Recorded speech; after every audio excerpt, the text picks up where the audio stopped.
Hey guys, so I thought I would react to the government's ad for getting your vaccinations.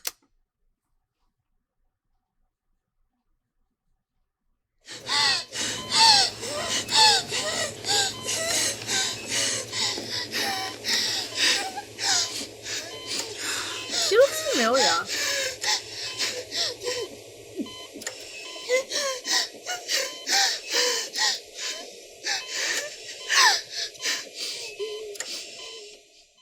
Okay, so clearly, I don't think that this ad would represent what COVID's actually like because, I don't think that they'd be able to breathe like that with COVID, especially since, from what I understand, there's a lot of phlegminess and all that. I think that's too controlled what they're showing, but it is acting. The thing is, I don't think this video is going to do anything.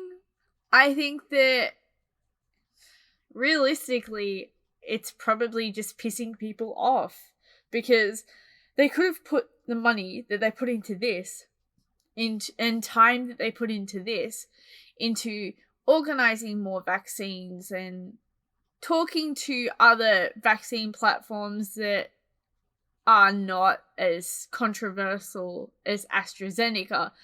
And the thing is, they're making scare tactics when people in this woman's age group that they've portrayed aren't even allowed the vaccine yet. I think that's kind of a little bit messed up. I think that, if I'm honest,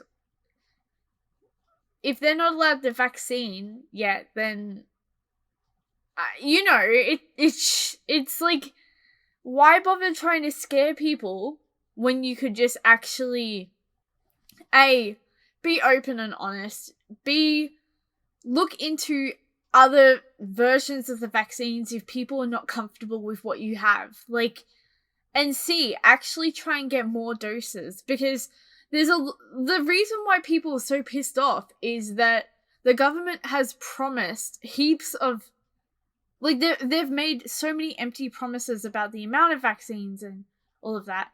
Then there's been all this talk about, all of the issues with vaccines. Then with AstraZeneca, we do know that members of the Liberal government do have shares in certain parts of that, which is sketchy. And there's all these little details that make people really uncomfortable with the idea of AstraZeneca.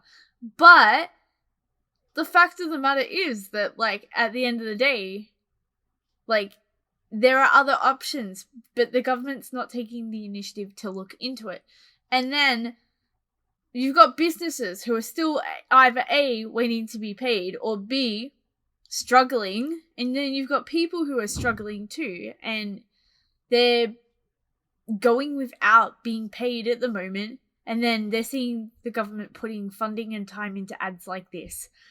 It's kind of a little bit messed. Anyway,